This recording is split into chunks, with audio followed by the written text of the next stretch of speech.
Hello, hello, hello, everyone. We are finally back. I apologize. Last week we did not do it. It's partially my fault. Zach will 100%, give me shit for that. But anyway, we are finally back, and we have the amazing X-Wing to replace. Unfortunately, Kat couldn't be here, but he was, awesome enough and gracious enough to donate his time to come on once again and talk Star Wars. But we have a special guest today also. We have the amazing Jedi Bunny, Miss Kelly, here. If you guys aren't familiar with her, obviously her YouTube channel, can cover a variety of topics, whether it be, the human condition, mental health, philosophy. She's still figuring it out as well. I'm sure we're all figuring out everything in the creator space here. It's all relatively new, but she's just a very great and kind person as far as I'm concerned. And I'm just happy that you decided to come on today. Thank you so much, Alex. I'm very excited to be here. I'm glad we've been talking for a few years now, and I'm so glad I get to finally actually talk to you, like as a human being, other than just texting. Other than just, getting lost in the cyberspace, Cyberspace, exactly. Yeah. And it's also you guys too. We've had some cool conversations backstage, so it seems like a good vibe. Yeah, Kelly, Kelly was diving a little deep in Geeks and Gamers in the past. Now she's kind of figuring it all out right now, as we all are. It's a tough world we live in, but we won't get into that. We are going to first, go into our meme of the day, which this is a little different. Usually we have our, beautiful Obi-Wan memes to enlighten all of you, but this is going to be something a little different. I watched this. I honestly could not stop laughing when I thought about it. It's such a weird concept, but I'm so glad this exists. So hope you guys all enjoy.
I can't help when he does kind of sound like an X-Wing. I don't know if it was just me.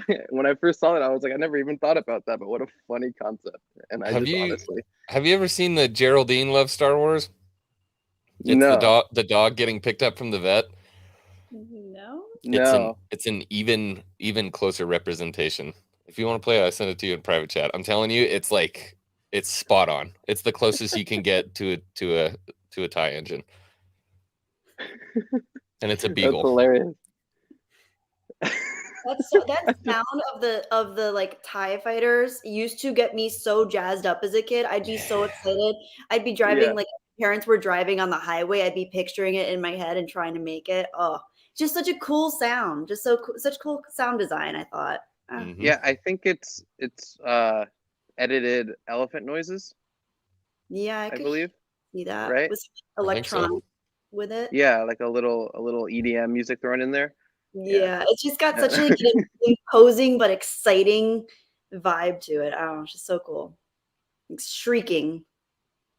Yeah, it's just different. Everything about his sound design has just always been so different. Mm-hmm. Yeah, good stuff. But anyway, Zach, you want to take it away? Yeah, let's get into it. First, we're going to talk about Star Wars Celebration a little bit. The first 3 celebrity guests have been announced. Those are going to be, let me bring it up real quick. So it's going to be Anthony Daniels, Ian McDermott, and Ashley Eckstein. So as someone who's going for the first time, I'm pretty excited. I mean, these are they're all iconic in their own regard. What do you guys think about the first three? Refresh my memory. Who's Ashley Eckstein again? She voices Ahsoka in Clone Wars. Oh, then that's big. Okay, cool. So yeah, sorry, I'm bad with names. Okay, yeah, I would be most excited probably for Ian McDiarmid. Oh yeah. I'm personally very excited for my dad, Anthony Daniel. But I mean, I think it'd be cool to see Ahsoka. No, you guys are more excited for the Emperor over Ahsoka? I never really watched. I mean, I watched some, but I never really watched as much of like the content that involved Ahsoka's character as much as the original trilogies for me personally. So, but I think I'm still actually a little more excited for her than I would be for Anthony Daniels. I think I would be more starstruck by Ian McDiarmid of all of them, but like at the same time, like I'd love to meet Ashley Eckstein. She seems so cool. And yeah, what do you think, X-Wing? Oh, you're muted, good sir. Sorry about that. I was typing and I didn't want it to click clack.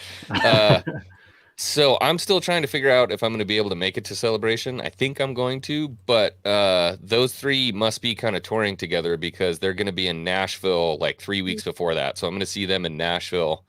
And I'm excited for all three of them. I mean, yeah, absolutely. Just to see Ian McDiarmid like in the flesh. Yeah. Unlimited power. Yeah. No, I think seeing the Emperor would be awesome. Obviously, you know, I just need my Ewan McGregor fix. I need my Ewan McGregor and Hayden Christensen fix. I'm gonna be so stoked if they're there on Saturday or even Friday. I'll be there. Just for the record, I'll be there Friday, Saturday. I won't be there on Sunday. So as far as I'm concerned, I don't know if the Saturday tickets are available anymore. I saw 2 left this morning. Really? Okay. Well, if you need to, we'll find a way. A ways away. We'll sneak you in. Get it. Yeah. We'll sneak you in. We'll get a.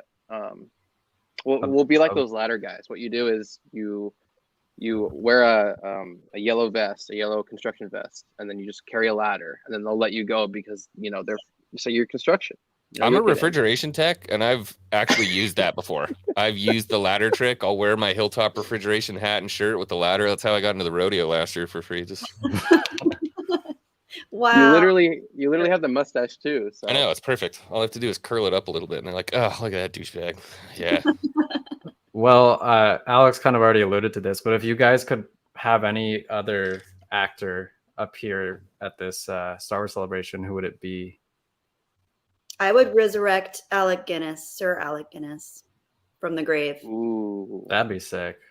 Yeah. I mean, he's not only a Star Wars legend, but just a Hollywood legend in general. Yeah. I love him. That's tough. I think I would probably want to see Liam Neeson, but I'd want him to have like his Qui-Gon hair. You know what I mean? Like in his robes. That'd be awesome. And if you didn't, you're just like, who are you? Yeah. I would go. It's not going to happen because he's so old. But James Earl Jones, I love James Earl Jones. That's a good That one. would be amazing. Great. Oh, and he just seems like such a nice person too. So yeah. I suppose I've read that Alec Guinness didn't actually really enjoy talking about Star Wars with people. So no, he was not. He was not a fan of Star Wars. He regretted it, I think, until the day he died. Yeah, which hurts my heart. Doesn't it? Knowing that it really is just a testament to how good of an actor he is. Yeah. Yeah, exactly. It was because correct me if I'm wrong. I think it's because he was like, I did all these other amazing movies that were actually like, in his mind, artistic, but he only gets remembered for Star Wars. But right. Yeah, that does suck. It does. It hurts. It hurts to know that. My dad told me that when I was young, and it was like it shattered the reality of it for me. That hurts. But okay. You wonder though, what would he think? Like if he could show up to Star Wars Celebration 22 and like see everyone that loves it and how iconic he was and what an impact he made for the franchise, if he'd be pumped. I don't think he would.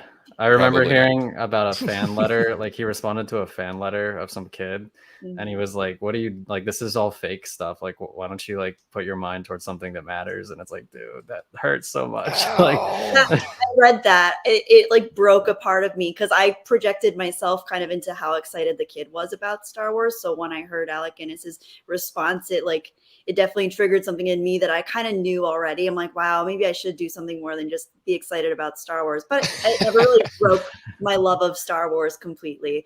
I see where he was coming from. He did have a lot of great films under his belt, and I suppose like the real artiste within him wanted to be recognized for those, but you can't help what you end up being known for. You know, some people are going to be known for like party tricks, and that's obviously not their pinnacle of what they'd want to be known for, but it's cool. I think it's actually really interesting and dynamic to think about that, like the actor's perspective sometimes. But yeah, I wonder what Sir Alec Guinness's like Star Wars is like. What gets him excited? Yeah. You know? Yeah. Like, well, what's his version of like, oh my God, I'm so excited. And then the moment someone's like, Alec, dude, you should like focus your like happiness or focus somewhere else, dude. It's Shakespeare, Shakespeare, bro. He's dead. Like, get over it. It's all, yeah, exactly. It's like all relative, really. I feel like there's no way to really judge what makes someone happy or not. I don't know. But anyway, Amanda, thanks for the donation. That's such a good point. I love that point, Alex.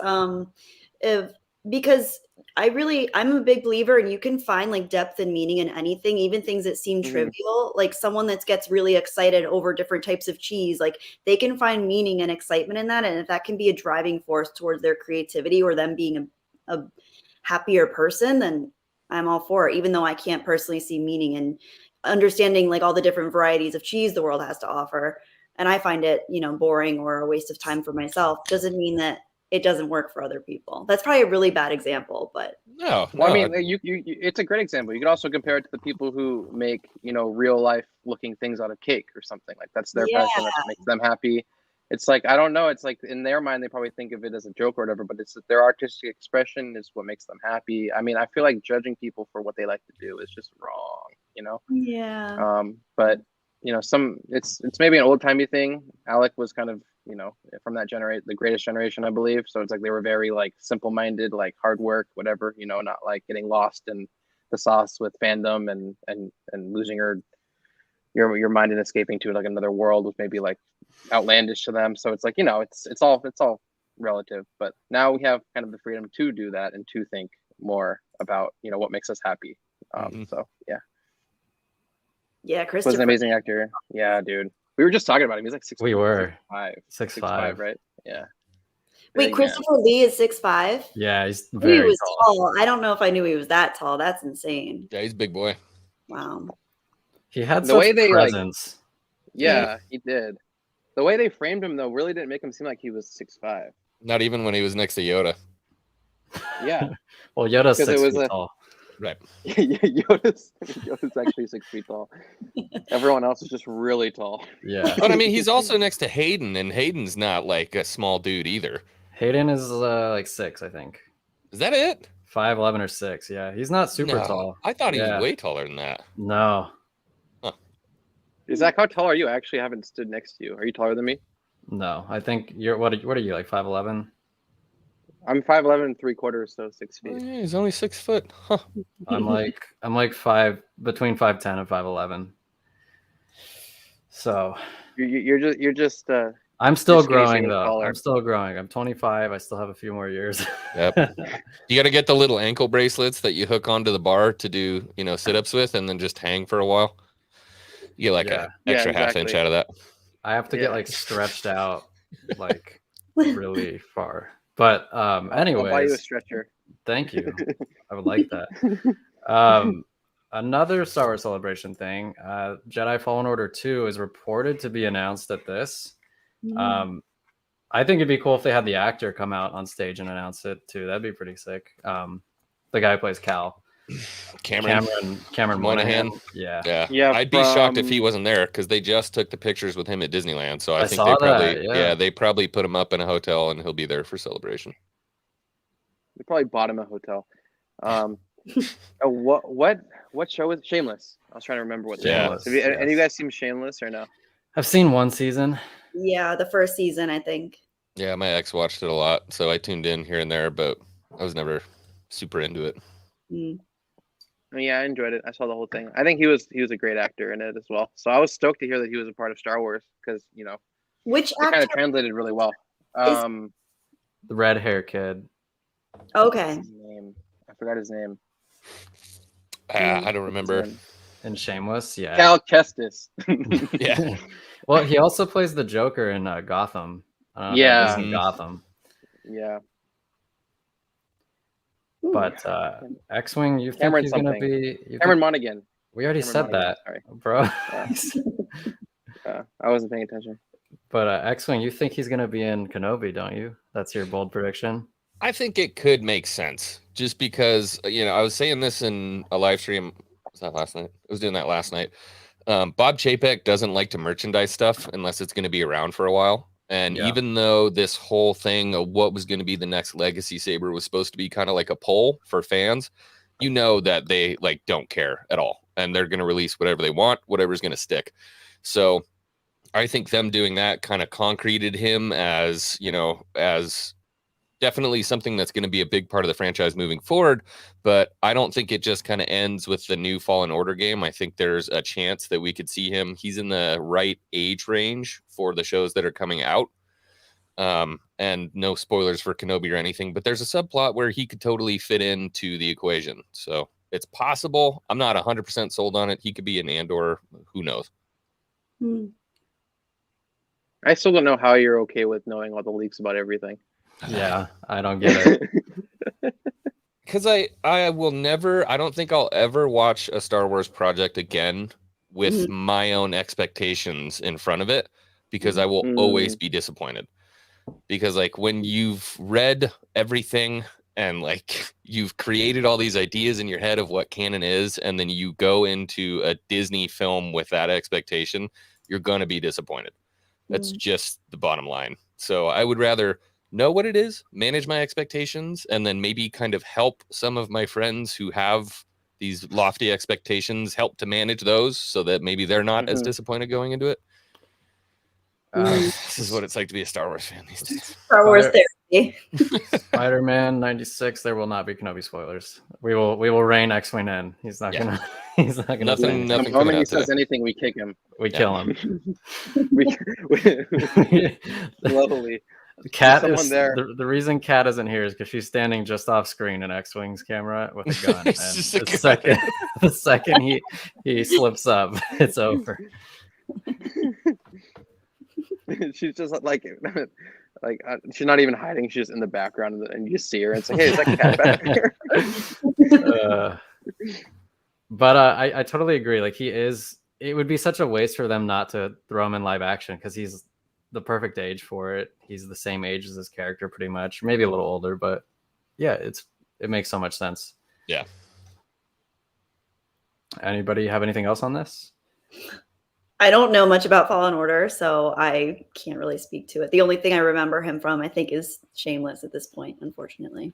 Gotcha. Well, maybe he'll show up next. I think it's enriching. It'll be enriching for the universe, because I think there's a lot of stuff that could tie in to. They're really focusing on this time frame, and so yeah.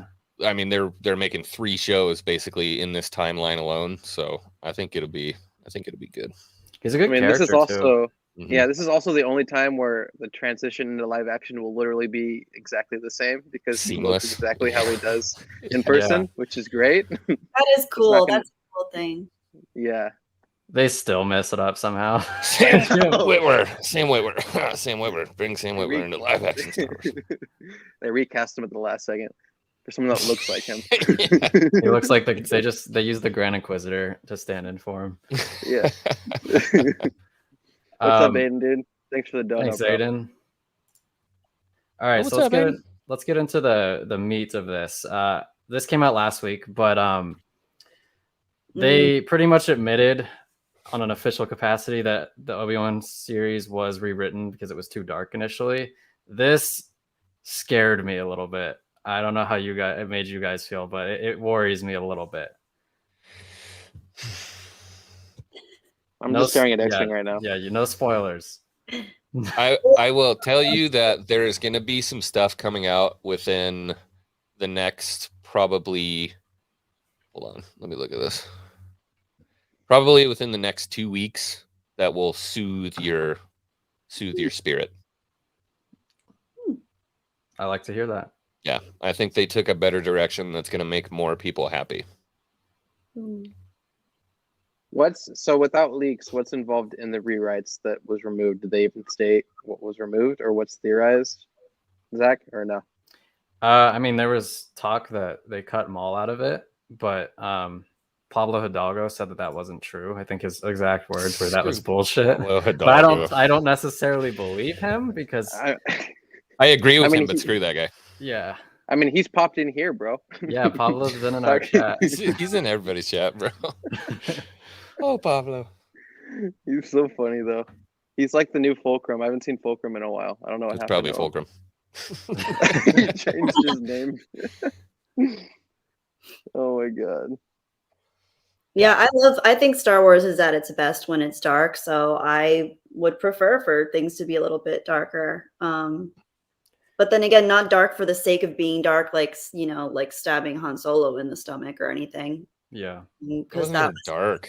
It was just trash. Sorry. Exactly. No, I know, but it's their way of trying to add. I think they mistook that choice for adding emotional weight by taking away a character that we loved. But yeah, it was a trash decision. It was awful. Just a little tone deaf, really. And it was injustice, not impactful. Right. They telegraphed it so hard. Like as soon as he walked onto that, like rail, there goes Han. Like, he's dead. Yeah. Yep. Yeah. There's no way Ben's gonna become good now. Like we just got introduced to him. Like he's not being redeemed, and then he kills Han, and you're like, okay, now he's definitely not gonna be redeemed. And then you know that's not what happened. So whole sequel trilogy is a series of gotchas. Gotcha. Yeah. Didn't see that coming, did you? Yeah. Subverting expectations. Yeah, that's a convenient. Don't say those words to me. It's the lamest possible way to excuse it. I just think, you know, when to kind of piggyback off of you, Bunny, is like dark doesn't necessarily mean they're in a dark place and somebody gets murdered. Like that's just kind of in a very polished Disney show. That's kind of what they take. And when I think about it, I think about like Rogue One. That was a dark movie. Yeah. Gritty. Yeah, because, well, I mean, everybody dies, but I mean, you know, it's a human story. And that's why I love Rogue One so much. And that's why a lot of people are stoked on Kenobi. Like, I'm excited for it. Andor, bro, is going to be like next level. It is a direct continuation, basically, of Rogue One in a cinematic style. And so I think Andor is going to hit with real fans or true fans, whatever you want to call them. I think it's going to hit a lot harder than Kenobi. Well, it's always what you would least expect to be really good. I remember when I first heard Rogue One being announced, I was like, okay, but it ended up being like my favorite thing that came out of like the films, like, really. And it was wild how that played out. And like, I don't doubt you at all. I think Andor has a lot of space, and it's kind of in like a beautiful time period where there's like a lot that could be shown, a lot that could happen, and a lot of, you know, wiggle room. It's just under the name of a character that isn't Cassian Andor. Yeah, so everybody has this like super myopic view of what the show could be, and yet there's like 200 named characters and familiar faces of stuff that we're going to see from basically A New Hope, more or less. So I'm like, I'm out of this world excited. Yeah, I would love that. That's the world that I love and miss and know the most. So I would say if you skipped everything else, just watch Andor, and I think you'd probably be happy. Okay, I can do that. Yeah, I started Mandalorian, but it just didn't feel it in my marrow the way I like feeling Star Wars in my soul, and I just didn't feel it there. So I'm like, I don't know. Did Rogue One give you that? Do you feel like a little bit, not as much as the original trilogy, but a little bit. What I liked about Rogue One is the world felt genuine to me. And the characters felt more familiar as far as the Star Wars universe to me. So I appreciated it a lot, especially compared to what my expectations had been. So. Yeah. Just watch the end of season 2. Just watch the end of season 2, man. That's all you gotta do. Is that a good thing or a bad thing? It's a great thing. Oh, it is? Yeah. It's an amazing thing. So you guys like it? Really? Yeah. Like I said, if there's something in my collection from that show, it's generally approved of. That's like a $500 Razor Crest behind me. So, and that thing got blown up anyway. So It's Okay. worth the watch for sure. I liked the episodes with Bill Burr a lot. Those were two of my favorite episodes I have to say, in the first season. I thought those were really cool. I liked the heist feel. I liked that they felt standalone. I thought those were impressively written and executed. So Agreed. I don't think that the show was like trashable altogether. I didn't not enjoy it. I just didn't keep watching, but maybe I will now. I agree. The magic of Star Wars really isn't shown a ton. I feel like it was shown a little bit in Episode 7. Like you could feel it. It felt good for a little bit, and then when you realized what it actually was, you were kind of upset about it. And then when Rogue One was like kind of separated from it, it separated itself from like all of that, and like gave like homage to like the beginning of it all. You loved it. It felt magical, and then it was you're respectful. I want to stay in this era. I don't even want to go post Empire anymore. Like it was bizarre.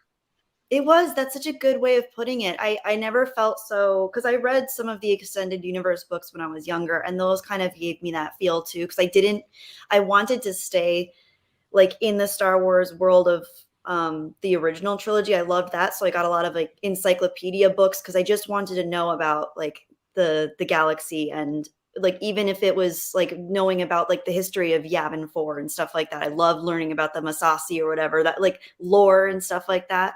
So it was really cool to see a film that just took that and didn't have any other ties. It did have lots of ties, but you didn't have to know all of the ties to really feel like you were in the world, and it was very immersive. I liked that a lot. But if you were a fan, you got the little golden nuggets. You know what I mean? Yeah. There was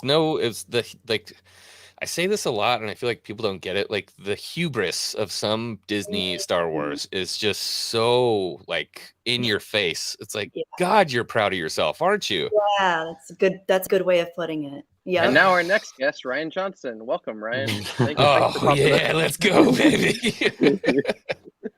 Yeah. Friggin' soccer ball. Yeah. Ugh. His head, not BB. The scene in Jurassic Park with Jeff Goldblum going off about how you stand on the shoulders of geniuses and now you're selling it, kind of thing. Reminds me of that. They didn't do the work to get there. They just took the genetic code of the dinosaur, cloned it, and then we were going to package it. Yep. It. I mean, that's such a good point, because I think the best part of the sequels was the Force Awakens trailer. Because it was like, it made me so excited, and it felt like it was the original trilogy again. And then like, you peel that back, and it was kind of superficial the way that the movie presented it. But I was okay with like our first one coming back. It's like, it's a kind of a rehash, it's a reintroduction. Like I get it. The first movie is really like an analogy for, this is Star Wars, but in a new age. So let's revisit an old story for a new generation. Yeah. Try to freshen it up, but let's tell that familiar story. But then we get to The Last Jedi, and I'm like, what the fuck are you doing? Complete heel turn. Like, oh my God. You're like, how much green apple Jack Daniels did I drink? Is this actually happening? Yeah. Yeah. Oh gosh, it was awful. I just remember I didn't want to see it, but I had a few friends that were like, Kelly, you should really see it. And then I finally watched it. I rented it. It wasn't in theaters anymore. That's how long I waited. I was like, I don't want to see it. I'm adamant. And then finally someone was like, you really should see it. So I was like, fine, whatever.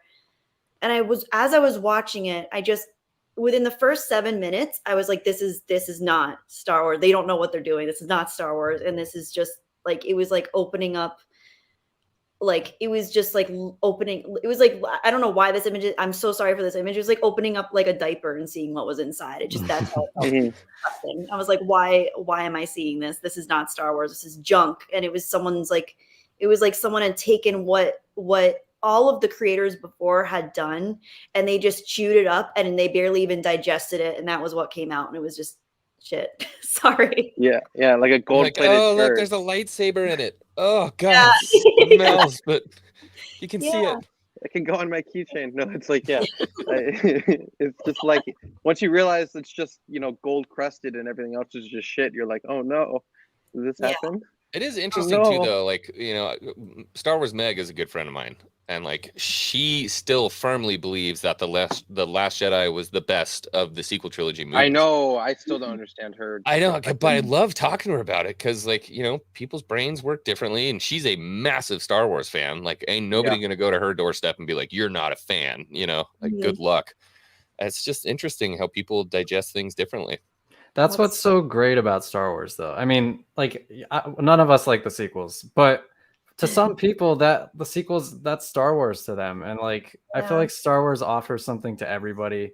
That's why I hate the sentiment where it's like, oh, this isn't Star Wars. This isn't Star Wars. That's not Star Wars. It's like, you might not like it, but it's all Star Wars. And I think everybody's entitled to love whatever they want. And if they love The Last Jedi, then I'm happy for them. I wish I did, but yeah. Star Wars is a Rorschach test. And everyone sees something different. It really is. I thought of that last night, and I don't know if I'm sure other people have said and thought that, but it's like probably more than any other like thing that I really love. I think Star Wars is just, it's really cool. That's such a good point both of you guys just made of like, some people really enjoy it and that's their, like, you can't tell them that it's bad and you can't tell them they're not Star Wars fans. And I think you shouldn't.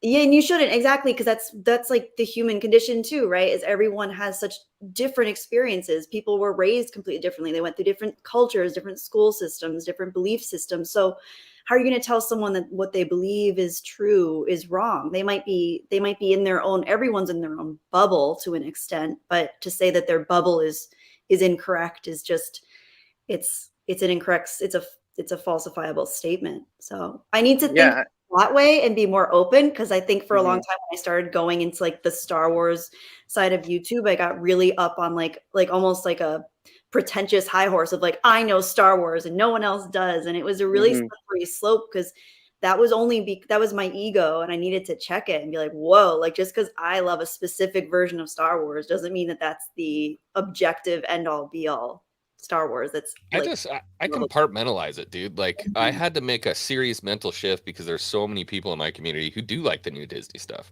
And me, like getting on the internet, of course I want to scream and be like, the sequels suck. If you don't like it, you're not a real fan. George Lucas is the end all be all. Yeah. Like yeah, of course I want to say that, but you can't look at it that way. And so I just view it as like episodes 1 through 6 and the holiday special. They are like it's George Lucas's Star Wars. I should make a modern trailer for the holiday special. Yes, please do, Alex. You have to do it for Christmas for next year. Do it. I would be so happy to see that. Please, you should do like overly dramatized. Coming this Christmas in a world. Like trippy. It's like really just like very psychedelic, the experience of the holiday special. So you could do like a freaky man. I was so high when I first watched it, and I was like, this is like the best movie. This is the best thing to actually get hyped. So was the director. So was Mark Hamill. Oh, those eyes. But anyway, to go back to you guys' point, I mean, I think that's the difference between like, being disrespectful and providing criticism. It's like it really kind of, you're breaking the barrier between those two and realizing where you stand, and then the sequel trilogy was an ultimate test of that, and actually being like respectful of everyone's like what they liked and what they disliked, and trying to understand what it is they liked about it that you just can't seem to wrap your mind around. But I mean, that's okay if you can't. And it's just a lot of vulgarity and a lot of like division in the past around those. But I feel like moving forward, I think we've kind of learned our lesson. I feel like most Star Wars fans have, unless they just love to just be angry. A lot of them just love to be angry just for the sake of being angry on the internet, which is something fair to do. Too.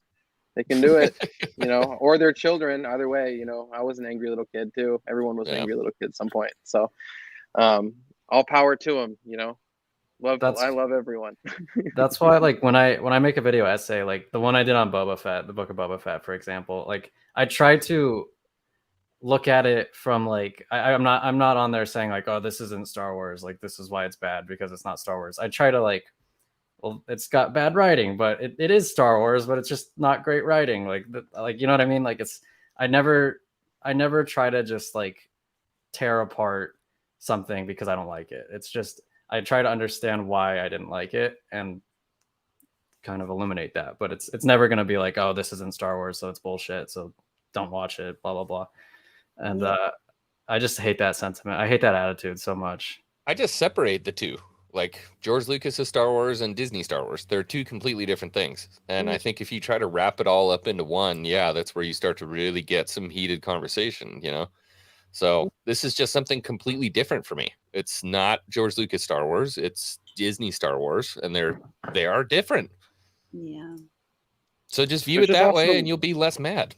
There's also that it's true, dude. There's also just that confirmation bias of like, going into Disney Star Wars, wanting to hate it and not even giving it a chance to actually Yeah. like digest it. Like a lot of people just immediately write everything off. And I mean, there are things about everything that we've talked about on this podcast and everything that I do like, despite, me giving it a 4 or 5 out of 10 or whatever. There are aspects of it that I did enjoy that I will give respect to. And a lot of people just never like to do that because they like to automatically just write it off and not give credit where credit's due sometimes. And I think that that's a huge disservice to the fandom and to what, Star Wars is, which is, in a way, it unites all of us to escape a little bit from the harsh realities of the world we live in.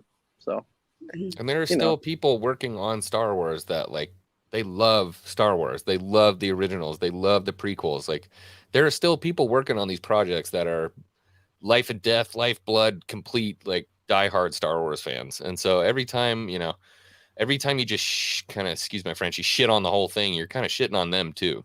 Yeah, that's so true. Yeah, and in a way yourself. You're not respecting yourself to like, truly, you're just trying to follow like the herd mentality of what everyone else is saying or whatever, and not giving yourself a chance to really dive into what you like. And still to this day, even though, the Book of Boba Fett was very subpar, and hopefully Kenobi's great, but even if Kenobi fails, I still to this day would love to work with Lucasfilm one way or another. It's just being a part of what started, the revolutionizing of the film industry is something that I'd love to be a part of in general, no matter what it is. I just would love to be a part of it. But if Kenobi fails, I think I will cease to exist. I don't think I could take that, man. It's honestly, dude, I think it's Andor. I know, like everybody's hinging on Kenobi. I think Andor's gonna be the one, dude. I'm intrigued. I'm definitely intrigued. Kenobi could be the build up to Andor. Like the kind of like, it's like the appetizer, but it's like it doesn't quite hit the way you wanted it to, but it's good enough. And then Andor surprises everyone, and now everyone loves Star Wars again. That could be what happens. I don't know. I mean, I would love Kenobi, regardless, is probably going to hit me just because I like Ewan McGregor and Kenobi's my favorite character. So I think it's going to just be my favorite regardless, even if it's bad. I'm probably still going to give it a 6 or a 7, even if Kenobi dies in the first episode somehow. And then Could you imagine? Directed by Rian Johnson. They're like, wait, but isn't Alec Guinness Obi-Wan? It's like, but it's still the same person. Like, no. They're trying to like explain the continuity error of like having 2 different actors. So they're like, well, Ewan McGregor's Kenobi dies, and then Alec Guinness's Kenobi's a different person who takes up his name and his ideals. He's an imposter. I think the story's there for Kenobi, but I really wish they would have done something different with the cinematography, because it looks very kind of bubblegum and sterile in some of the shots. But that's been my main problem, is that you think that the trailer looks sterile? I don't know what it is that they're doing. I don't know if it's because it's digital and they're shooting at a different frame rate or whatever the case may be, but it just looks different to me for some reason. It doesn't really have that kind of gritty Star Wars feel to it. Like when you look at, say, Rogue One, the way it's filmed, the color scale, everything feels a little bit more Star Warsy. This feels a little bit more bright, a little cleaner, a little sharper. It feels kind of... That's generally what TV is, though, unfortunately. That's generally how TV is shot. Set like cinema cameras, like with budgets that are shot with multiple cameras that way. That's just the inevitability of a TV show. The only thing that I would say that contradicts Mando, that statement is some of Mando and some of Boba Fett looked way better than it should have for a TV show. Yeah. But I think from my perspective, though, I think that from the shots that I saw, I think it looks exactly as it should. Some of the Tatooine scenes, the Tatooine looked good. They kind of scaled the color down and it felt kind of gritty. But then when they went to that, I don't remember the name of the planet now. That's Daiyu. It's a weird name. Yeah. Yeah. No, I mean, I like the whole like Hong Kong-esque vibe that we're going to go into. I'm wondering what it's actually going to be fleshed out as in terms of how it's utilized, but I think it's a great addition because it contrasts so heavily with Tatooine, and we can't be on Tatooine forever. I mean, come on. No, people don't want to see Tatooine. Everyone's sick of seeing Tatooine over and over and over again. So it's like, at least give us something that's like full of color and vibrant and different. And I think that was a good call. I feel you. That I always call it Diet Coruscant. Diet Coruscant. Yeah. I like that works. I can't believe we haven't gone back to Coruscant. Yeah. Since the prequels. I know it's such a good. There's so much cool stuff there to explore too. It's such a the underworld. Metropolis, and the underworld of it, the seedy underbelly, like all the. Even I had like the wildlife of Star Wars encyclopedia, and the whole part about Coruscant was so fascinating because that's where like the illegal exotic animal trade was. Yeah. Of course, it would be in Coruscant, right? Right. Like they had like I think they actually used like the Dianoga, like from the garbage chute thing and the Imperial ship. They used those to like clean out like septic tanks. That they would actually on purpose have them. I mean, I guess that's what that's cool. What the other ship was doing. Yeah, I love that kind of stuff. Just it makes sense. Coruscant would have the illegal animal trade. Yeah. Great. I used to love those reference books. Yeah. Like, oh my god, they were so cool. They were so cool. They were great. That one, the animal one, the wildlife one, was done like a field book with field notes and stuff. It was so. It was so cool. And the skin, I guess the binding of the book, it was made to look like the skin of a dewback and had a texture to it. It was. Oh, that's awesome. Yeah. Can we talk about his Watto. Sonic the Watto? Oh, I just noticed that. Watto. I am speed. Oh my god. Oh no. I love it. I have so many questions right now. I think he's asking you to put on your Watto mask. I'm not putting on the Watto mask. Oh it's too hot for that, man. I'm like suffocating. Dude, it's so hot in this house right now, dude. Holy shit. It's like I think it's like 83 degrees. Yeah, it's definitely over 80. It's been hot. We don't have AC that works right now either. Oh no. Oh, that's not good. Yeah. It's not too hot though. At least not yet. So I'm curious, Kelly, what's your favorite Star Wars movie? I'm one of those people that says Empire Strikes Back. Me too. Me too. Yeah. It's just I just freaking love it, and it makes me feel all the feelings. So yeah. But I also love Return of the Jedi, which is funny because growing up I didn't love it as much, but I did. I just pretended not to because my dad used to make fun of it. But I actually legitimately for myself love it now, and I think it has some of the best scenes with like Luke and Vader, and let's go, freaking beautiful, and the music, so good. Jedi's Fury, come on. Oh god, yeah, that's so good. So quotes and storytelling, OT, memes, prequels. For sure, memeable. It's the most memeable. So yeah. I would agree that the writing and the storytelling and the quotes and maybe even the music in some cases is what the OT is known for, and the prequels are more for like the flashiness and the new advancement technology. And I would say that their CGI and like everything just still holds up. Dude, it holds up so. The Phantom Menace holds up. Like, yeah, it's insane. I don't know about that one. The pod race? Are you kidding me? You make that, bro. That's legendary. Dude, Jar Jar is the best thing about Star Wars now. Poor Ahmad. Gosh. Jar Jar. Oh. That poor guy. He's all good now, though. Yeah. I'd like to have a beer with him one day. Yeah.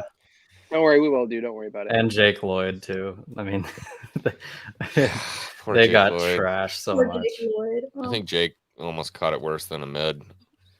Yeah, I think he did, especially being a kid, not really having the capacity to handle that. Like what being picked on and everything. Yeah.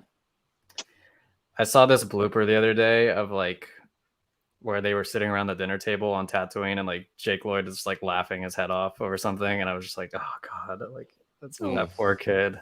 The innocence. That's the thing. It's one thing as a kid. I think as children, it's kind of like it doesn't feel fair, but it's kind of normal and it almost like feels like a rite of passage to be bullied to some extent by other children. But imagine being bullied by a bunch of like grown adults. Yeah. Just all the time for years, for like your whole life, essentially. Because he never hears the end of it. So. They weren't adults. Yeah. You just imagine that guy from South Park that played World of Warcraft, just sitting there. Yeah, and just like typing like all over. I could have done a better internet. job in my sleep, Jake Lloyd. You're a piece of shit. Got him.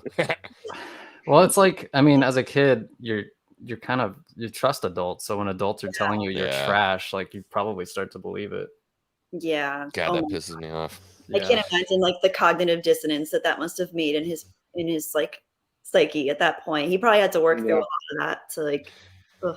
I mean, it happened again with Rose Tico, and like I saw people ripping on her, and I'm like, dude, seriously? Like, she didn't write the script. They're normal people, bro.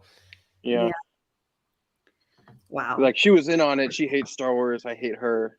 She's an awful person. It's like, dude, she's an actress at the end of the day. She's probably an amazing person, you know. And it's like separate the two. Separate church and state, you know, like Jesus. At least on YouTube, like if you hate me, like, all right, I get it. This is who I am. Like, sure.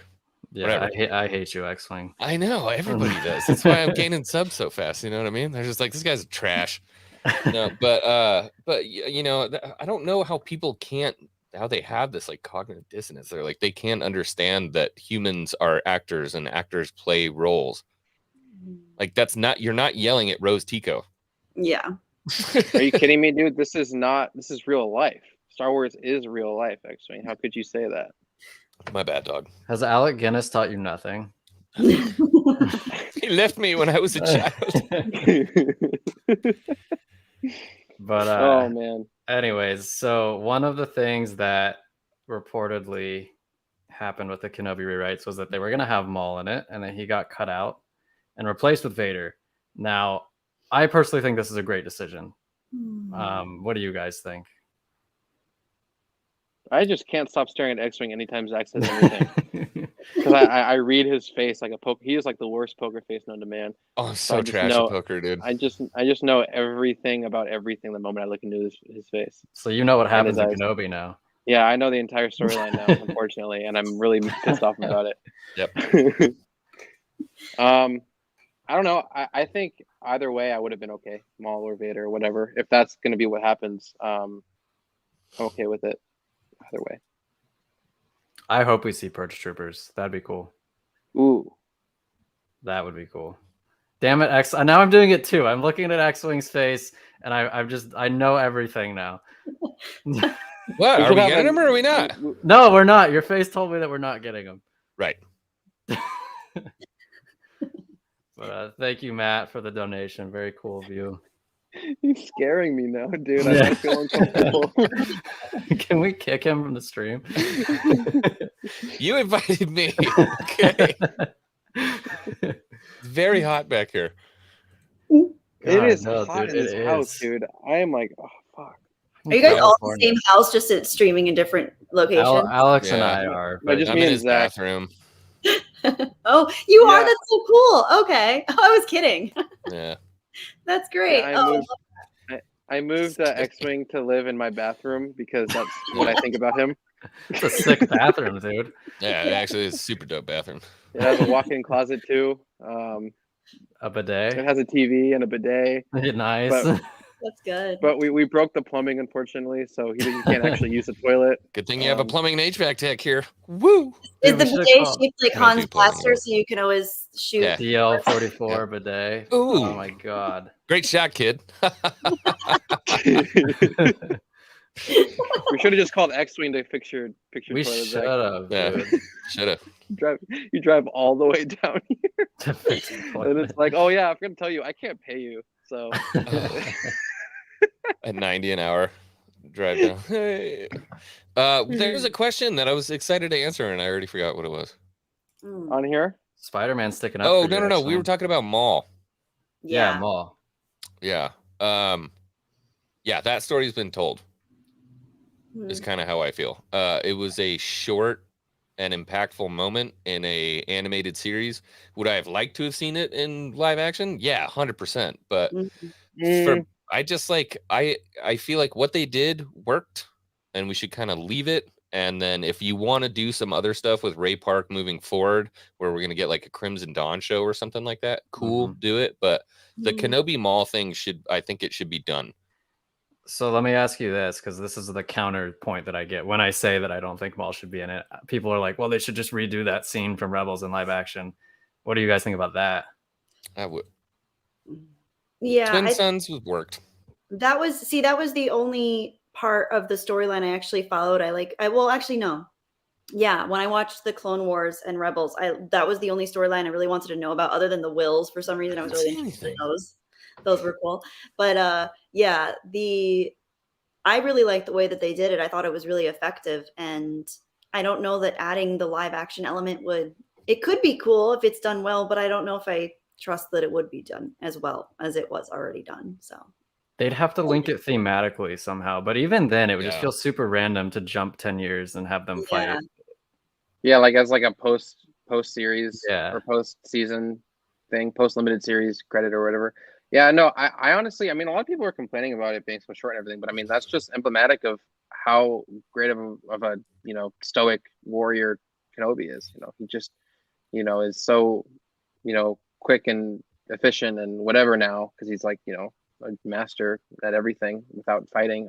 It just makes sense to me. I have no problem. I didn't want it to be like a 20-minute battle in the sands of Tatooine with an old man. It's like I don't really want that. Like I'm okay with him. Like it's almost like a samurai. So it was very samurai-esque in how it was portrayed, and I have no problem with that, because that was, I guess, basically the original vision of the sabers anyway.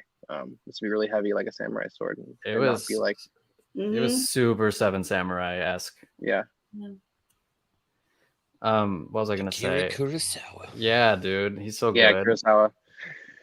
I remember when I first watched it, I was I was very disappointed like initially, and then I thought about it more and I was like, that was actually perfect.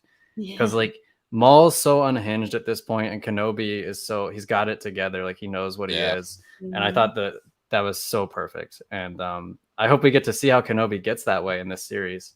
Yeah. I think that's the point. Yeah. And you can see in that scene that Maul has regressed and Kenobi has progressed. And I mean, he even states it, if if all you, I don't remember the exact quote, but if all you have is your power to overcome others and kill, then you have nothing. Yeah. It's like the will to dominate, then you have nothing, or something like that. Yeah. It's like being obsessed with your ex for 20 years and then encountering them and seeing that they don't give a shit about you anymore, and they're they're fine. They've moved way past you. Yeah, in a way, Maul analogy. stayed the same. Maul stayed the same forever, and Maul and Kenobi advanced, which is why the fight was so short, because it's I'm it was you now. well executed, because it just made more sense that way. It might not have been as I don't know, almost primally satisfying to see a full-fledged hardcore fight, but then at the same time it made more sense psychologically and philosophically speaking that that's where they would end up, and it would be that simple. Yeah. It was really smartly done, I think. So concentrated flavor. Yeah, I think a big massive fight in the middle of a Tatooine desert would have been overdrawn, and it just would it be cool to watch? Yeah, sure, I guess. I just think of it you just hear sand blowing, that cutback, the Western cutback where you see everything in the distance, and it's just sand. I just see a really long 10-minute take of them just being old, and you just hear a wind flailing around, and it's a sand. It's dude, this is not entertaining. Let's just have Kenobi kill him really quick. Obi-Wan throws his hip out, and then oh god, hold on 1 second there, Billy. I'm getting too old for this. Yeah. I don't know. Star Wars makes me laugh as much as it makes me cry, dude. I just love it so much. Yeah, there's nothing like it. And now Lord of the Rings is getting the same kind of treatment that Star Wars is by bringing it back. So we'll see how that kind of unveils. I think Rian Johnson's directing that one too. For that. I'm scared. Yeah, I'm so scared. I watched the trailer and I loved Lord of the Rings. I still love Lord of the Rings, but it was such a big piece of my childhood and adolescence, and I had just had a bad feeling about it again, just the same kind of way I did with because I liked Force Awakens, but with Return of the Jedi I had the bad feeling. Not Return of the Jedi. Oh my god, I'm sorry. What was the? Yeah, the last. Yeah, I Jedi. hate Return of the Jedi too. It's terrible. I love it. Ewoks. No, I love it now. The But laughable Jedi. I love it too. the Lord of the Rings thing I watched and I just felt nothing. It just felt so cheesy and just not like, I mean, but then again, that's just my perspective and just my opinion. I think it looks like the Golden Compass movie from like 2008. Yeah, That's what I think it looks like. it does. It literally does. Yeah, or the It Lion does. in the Wardrobe, like a cheap. Only we don't get Nicole Yeah. Kidman in this one, so Yeah. Ugh. Or Waste. Ian McKellen voicing a polar bear. yeah, Zach. I myself am a fan of your facials too. It's Are true. you? That's why they live together. Wink, wink. Yeah. You're disgusting. I hate you. I love you too. Hair. Yeah, it was interesting. Kind Facial of. expressions. I'm watching my brother. So my like as bad of a Star Wars nerd as I am, my brother is just as bad, if not worse, of a Tolkien fan. Oh. And so it's fun because now we kind of have this common ground where I see him going through the motions of everything that I went through with the Disney purchase. He's going through with the Amazon purchase now. Wow. And like somebody who's been a quiet, like historian, little nerd who like loves these stories and has not had an ounce of controversy ever, like this widely accepted franchise, is now being called like a racist and like an Ifa-ile or whatever you call people now, because he's like, no, that doesn't make sense. And they're like, well, you're just a piece of shit. And he's like, no, I like Yeah. Tolkien. I'm like, welcome to the club, dude. Yeah, it's like now Tolkien's name was identified in South Park as Tolkien because his Tolkien. parents are Tolkien fans. There's an I in it. So he's not the token black kid, he's a Tolkien. That was I a just good thought that was. episode. I wonder if they were like Lord of the Rings is back, and they're like, wait, it kind of sounds like Tolkien. They were just really high one night. They're like, yeah, let's just make this a thing now. They definitely, I feel like they did that. I thought that was genius. Are you guys Halo fans at all? I Like mean, that universe. I like the games at least up until like Reach. I've I never. know about the TV played it. series. I mean, yeah, I Dude. played it when we were kids, like on Xbox, like all night games and stuff like that. But I don't have room for the lore of that in my brain because it's heavy, dude. It's deep. Yeah. It is. It's I- great. I I'm a think- huge Halo fan. But I like think- the I show think it came looks out. worse than the Lord of the Rings series, honestly. Dude, Ooh. it came out yesterday. The First series? episode. Oh. It's fucking awful. Oh Oh. god. It is so bad. And Could've I'm told like you so that. upset. I'm so upset. I kind of was expecting it to be okay, but it wasn't okay. There was a lot of it that was just not good. And it was a very, very sad watching experience for me. And I don't know if I'm going to watch any more, to be honest with you. See, I've heard from people who aren't big fans of the franchise. They're like, yeah, it was pretty good. And then people who like really like Halo were like, oh, dude. So many things are off and Yeah. not right. But it's not canon, so I mean, at least there's that going for it. But Well, whatever. let's hope that never happens to Star Wars. Or Lord of the Rings. First time? What are we talking about here? Well, we've just got one more thing left on the itinerary, and Christopher Lloyd is joining the Mandalorian Oh. season 3 cast. Wow. That's crazy, right? Yeah, Wow. he's bringing his DeLorean to the Mandalorian. Yeah. He's the going- Mandalorian. Very He's cool. going back to the future of a galaxy far, far away. I a feel long like time ago. Christopher Lloyd has been like 70 years old for like 30 years now. Yeah, that's a great Is way. that just me? He was 70 when the first one came out. He's still Power 70. converter in a time Yeah. machine. Yeah, that's exciting. I It's all love CGI. it's so funny. Yeah. That's an interesting pick. And like my brain starts going nuts on everything that he could be. Yeah. And it's not something I know a lot about, but like the you remember Laura Santeca from The Force Mhm. Awakens, the old guy? Mhm. Yeah, Yes. Oh yeah. that he could be part of the Tekka clan. I always That's, thought like, one of that my was such thoughts. a cool character. I wanted to see more about him. He had such a compelling presence, and Yeah, nope, flush it down the toilet. Never gonna hear about it again. exactly. You're so right. So disappointing. So God, that was a good scene too, That's man. a good scene. I really liked The Force Awakens. I didn't love all of it, but it opened a lot of like exciting questions that I kind of wanted to see answered, and none of them Nope, not even one. The blaster bolt freezing was cool too. Their stories for another time. I liked it until For about another halfway through the movie. Then I was like, I don't know about this. But the first half was great. I love the first half of that movie. Yeah. Everybody's saying Back to the Joris Future is the Sabayoth. best. I What? don't think so. Everybody's saying Joris Sabayoth for Christopher Lloyd. Hmm. I don't think they're going to do that. That was the expanded universe. So you remember in Bad Batch, at the end of we did the watch party. At the end of Bad Batch, there's Mount Tantus is there. Yes. You remember right at the end of it, like we got Scorch from the Clone Commandos. Yes. Yeah, and then there was Mount Tantus right there. So that was like that was a cloning facility essentially that Palpatine had hidden away, and he had like Sparty cloning cylinders there, and Joris Sabayoth was working with Thrawn, ended up making an evil Luke clone, but Joris Sabayoth was actually like a sadistically insane clone of a Jedi. And they're saying he would be perfect for that, but I don't think they're going to dive that deep into that story. Even though we got Mount Tantus, I don't think they're going to dive that deep into it. And if they do, I think they'll do it in animation, not in live action. I think he's going to play some like, I picture him as some eccentric junk trader on some backwater planet who's like lost his marbles. I certainly hope so. Yeah.